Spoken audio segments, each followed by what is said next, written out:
Halo guys, welcome back to my YouTube channel. Balik lagi sama aku di sini Anissa. Di sini aku selalu akan membuat konten-konten yang positif untuk kalian, entah itu tentang sejarah, berita ataupun mereaction film.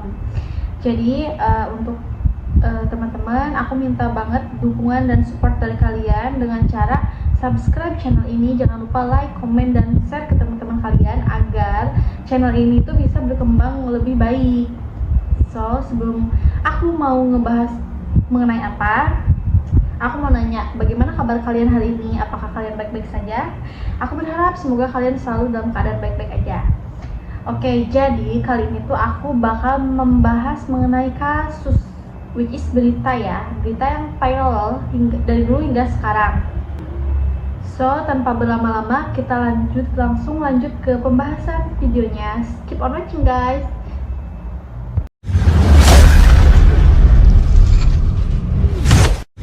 Nah, seperti yang udah kalian baca di judul, kali ini aku bakal ngebahas mengenai kasus pembunuhan yang ada di Cirebon, Jawa Barat.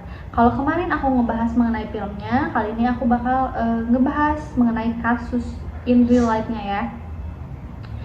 Kalian juga pasti udah pada tahu dong dengan kasus ini, karena ya kasus ini tuh viral dari dulu sampai sekarang, bahkan belum menemukan titik terangnya. Ya udah, mari kita doakan sama-sama semoga kasus ini segera mendapatkan titik terang dan semoga pelaku sebenarnya cepat ditemukan. Oke guys, jadi pembunuhan ini tuh dilakukan terhadap Muhammad Rizky Rudiana alias Eki dan kekasihnya Pina Dewi Arsita alias Pina. Dan kasus ini merupakan kasus pembunuhan yang terjadi di Cirebon, Jawa Barat dan melibatkan 2 orang korban dan 11 pelaku tersangka pembunuhan yang merupakan anak geng motor. Nah, detail lokasinya itu ada di Jalan Perjuangan Karya Mulia Kesambi, Cirebon, Jawa Barat. Tepatnya ada di Jalan Layang Kepongpongan, Talun, Cirebon, Jawa Barat. Pukul 10 malam pada tanggal 27 Agustus 2016, which is udah 7 tahun atau 8 tahun yang lalu kasus kejadian ini. Tapi sampai sekarang masih belum menemukan titik terangnya. Jadi mari kita doakan lagi sama-sama semoga kasus ini secepatnya menemukan titik terang.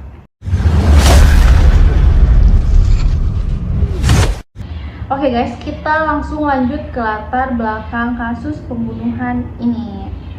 Jadi, seperti yang kita ketahui, kasus ini tuh viral karena adanya penyebaran video di media sosial yang merupakan video kerasukan yang bernama Linda, yang katanya tuh dirasuki oleh arwah Pina, yaitu yang merupakan korban dari pembunuhan.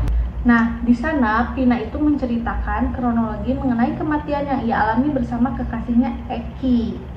Dan naasnya, Pina menyatakan bahwa Pina mengenali salah satu dari tersangka pembunuhan itu yang bernama Egi. Nah, Egi ini konon katanya merupakan sahabatnya Eki. Dan ada cerita sebelum itu, katanya si Egi ini pernah memendam rasa terhadap Pina. Namun karena Pina yang mungkin sudah memiliki pasangan yaitu Eki, ya Pina lantas menolak. Namun tolakan Pina ini menyakiti hati Egi karena Pina menolak secara tidak baik dengan cara meludahi si Egi ini. Mungkin Egi juga ya terlalu berlebihan, makanya Pina merasa risih pada saat itu. Aku juga bisa mengerti sebagai perempuan bila kita didekati oleh laki-laki tapi secara berlebihan itu akan membuat kita merasa risih dan gak nyaman gitu loh. Nah guys, katanya tuh dari sana tuh si Egi ini tuh udah memendam rasa dendam gitu karena dia merasa direndahkan oleh si Pina ini. Apalagi katanya Pina itu meludahi si Egi itu di depan teman-temannya. Jadi mungkin si Egi itu merasa harga dirinya terluka dan sakit hati, akhirnya menyimpan dendam terhadap Pina. Nah, yang akhirnya motif pembunuhan ini tuh karena hubungan asmara, kecemburuan, dan dendam gitu loh.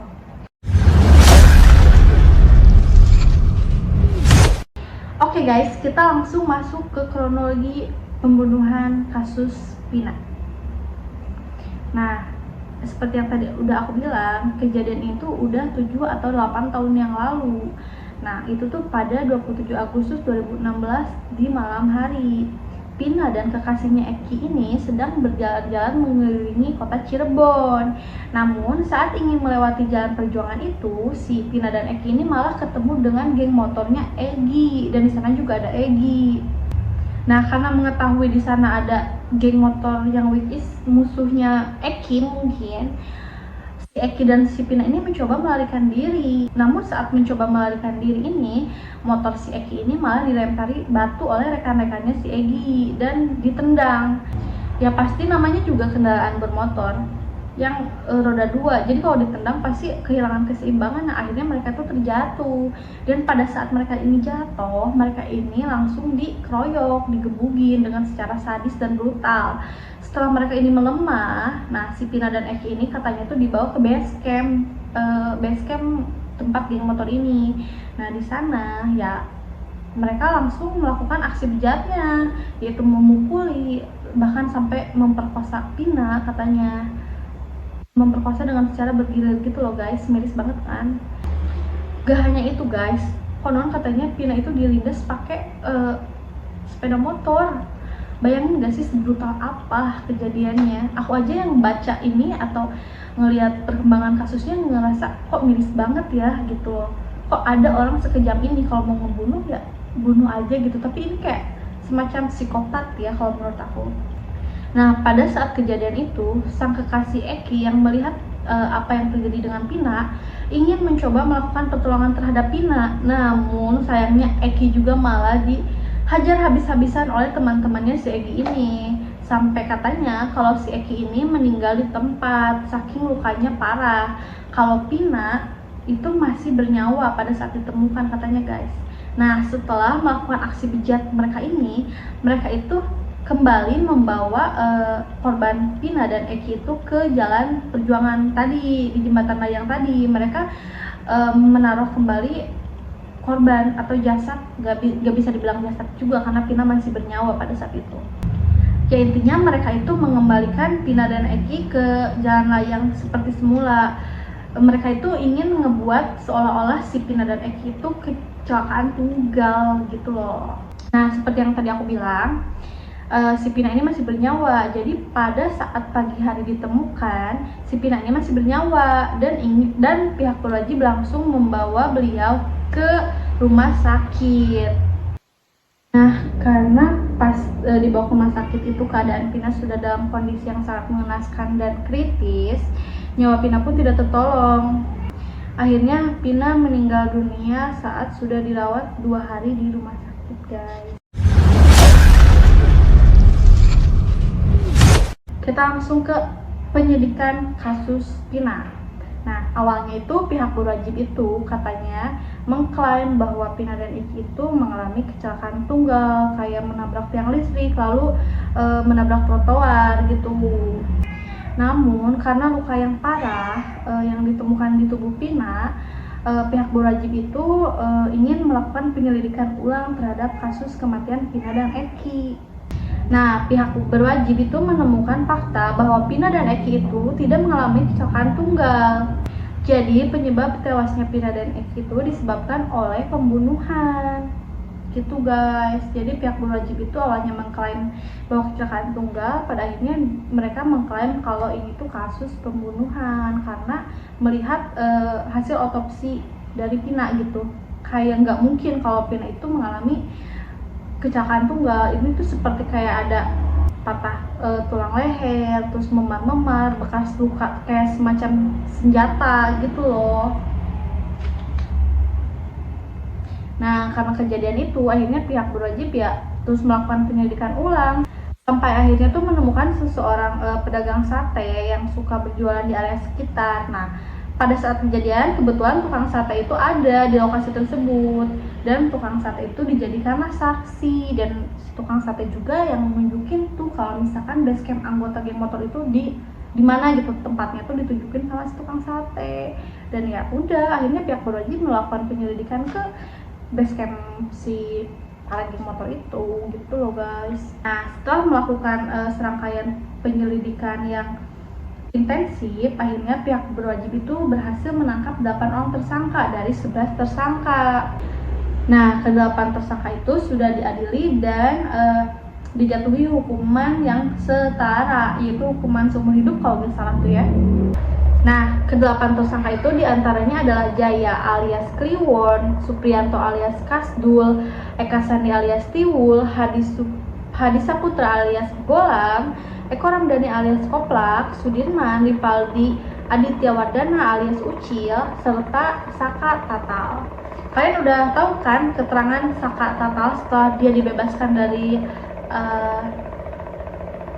penyelidikan? Katanya mereka di sana yang berdelapan orang itu dipaksa untuk mengakui apa yang mereka nggak lakuin. Mereka disiksa secara brutal, tapi kita tuh nggak bisa langsung percaya gitu aja gitu. Jadi kita tuh harus melihat antara kedua belah pihak.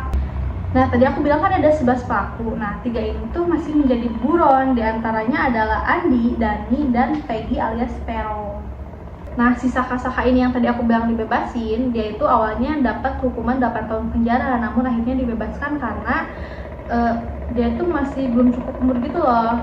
Dan si Saka ngasih kesaksian bahwa pas di sidang tuh mereka mendapat perlakuan yang kurang baik gitu. Baru-baru ini kalian juga pasti udah tahu dong, Peggy alias Peron itu udah ditemukan sama pihak berwajib nih. Ditangkapnya itu pada saat di Bandung. Nah, mereka semua itu disidak, diinterogasi, dan salah satu tersangka itu angkat bicara gitu loh. Angkat bicara, dan saat penggeledahan ponsel genggam itu terdapat obrolan berupa chat grup daring gitu untuk menggiring atau mengepung Vina dan Eki. Tapi seperti yang aku bilang, kesaksian Saka itu masih dipertanyakan oleh para netizen gitu loh. Jadi apa yang disebutkan pihak berwajib, netizen itu nggak sepenuhnya percaya karena ada kesaksian beberapa orang yang mengaku bahwa mereka itu dipaksa untuk mengakui sesuatu yang mereka nggak lakuin. Nah, bahkan pada saat penangkapan Peggy alias Peron ini pada tanggal 21 Mei 2024 tepatnya di Bandung, para netizen itu sebenarnya kayak nggak percaya loh bahwa si Peggy yang ditangkap itu adalah benar-benar pelaku atau dalang dari pembunuhan itu. Jadi kayak udah ditangkap nih sama pihak berwajib, tapi netizen tuh mempertanyakan apakah benar yang ditangkap itu pelaku sebenarnya. Dan juga kenapa netizen itu nggak percaya itu ada beberapa faktor yang mempengaruhi, karena ada perubahan fisik yang benar-benar drastis gitu loh dari zaman dulu sampai sekarang. Yang katanya si Peggy alias Peron itu tindikan yang lumayan gede, yang nantinya tuh bakal nimbulin bekas gak sih? Tapi pada saat penangkapan Peggy alias Peron yang dilakukan oleh pihak berwajib itu, si Peggy ini tidak memiliki ciri-ciri tersebut. Serta Peggy pada saat konferensi pers, dia tuh kayak bilang bahwa sampai bersumpah-sumpah kalau dia tuh bukan pelaku dari kasus kematian Vina itu gitu loh guys. Jadi yang ngebuat netizen kayak empati, terus ada faktor-faktor lain yang mendukung juga gitu loh. Jadi ya rakyat itu mempertanyakan apakah pemerintah tidak salah tangkap gitu loh. Dan pada saat melakukan konferensi pers pada tanggal 26 Mei 2024, Kapolda Jabar itu menggelar nih konferensi pers penangkapan seorang tersangka kasus yang tadi aku bilang, Peggy. Cuman masyarakat malah nggak percaya kalau yang ditangkap itu benar-benar tersangka. Nah, si Peggy alias Peron ini itu sudah menjadi buron dari tahun 2016, which is 7 atau 8 tahun yang lalu gitu loh. Namun baru bisa ditemukan sekarang. Dan juga polisi atau pihak berwajib ini mengatakan bahwa buronan yang ia cari itu bukan 3 orang, melainkan hanya 1 orang, yaitu Peggy aja gitu yang dicari. Jadi setelah penangkapan Peggy ya mungkin pihak berwajib itu merasa sudah tuntas gitu. Polisi itu tinggal melakukan tinjauan atau hukuman apa nih yang setara untuk para pelaku tersangka pembunuhan ini. Namun sayangnya yaitu tadi netizen malah mempertanyakan apakah benar gitu loh, karena ciri-cirinya itu gak ada di Peggy yang ditangkap oleh pihak berwajib gitu loh guys. Jadi ada beberapa kejanggalan atau keanehan dalam kasus ini. Sudah banyak sekali yang dilibatkan, entah itu tersangka, entah itu para saksi, banyak sekali yang terlibat dalam kasus ini gitu loh guys. Dan pada akhirnya katanya akhir-akhir ini tuh yang 8 orang tadi itu dibebaskan dengan bebaskan tanpa syarat karena mereka itu dinyatakan tidak bersalah. Jadi kalian bingung gak sih sama apa yang terjadi di dalam kasus ini? Kayak mereka 8 orang di awal sudah ditangkap, akhirnya dibebaskan karena mereka bukan tersangka. Terus tersangkanya siapa kalau gitu? Bahkan sampai PG pun dia juga akhirnya dibebaskan gitu loh, karena ya itu tadi, karena dia itu nggak bersalah sama sekali dan backgroundnya juga nggak ada sangkut pautnya dengan si Peggy itu loh yang disebutin itu guys. Jadi intinya tuh dalam kasus ini tuh menurut aku rumit ya, karena melibatkan banyak sekali orang. Dan baru-baru ini juga kakaknya Pina malah menjadi buron dari kasus adiknya sendiri. Jadi aku bener-bener bingung ya sama kasus Pina ini, karena gak selesai-selesai. Udah 8 tahun yang lalu tapi belum selesai sampai sekarang. Nah guys, menurut kalian gimana nih tentang kasus Pina ini? Kalau kalian mengikuti kasus ini dari awal sampai sekarang, boleh komen di bawah. Atau kalau misalkan ada informasi yang salah yang aku ungkapin, yang aku kasih tahu ke kalian, kalian boleh benerin di bawah ya, asal menggunakan etika. Dan kalau mau ada yang nambahin juga tentang kasus ini, boleh kalian komen-komen aja di bawah ya guys. So sekian aja mungkin video yang aku sampaikan. Semoga ini bisa menambah pengetahuan kalian bagi kalian yang tidak mengikuti atau mengetahui kasus Pina ini. Dan kalian yang tahu boleh kata aku tadi tambahin di bawah ya guys. Dan jangan lupa selalu support channel ini dengan cara mensubscribe, dan jangan lupa nyalain tombol notifikasi serta like, comment, and share ke teman-teman kalian agar akunya tuh semangat untuk terus konten. Okay guys, thank you for the watching this video. See you the next video guys. Bye bye.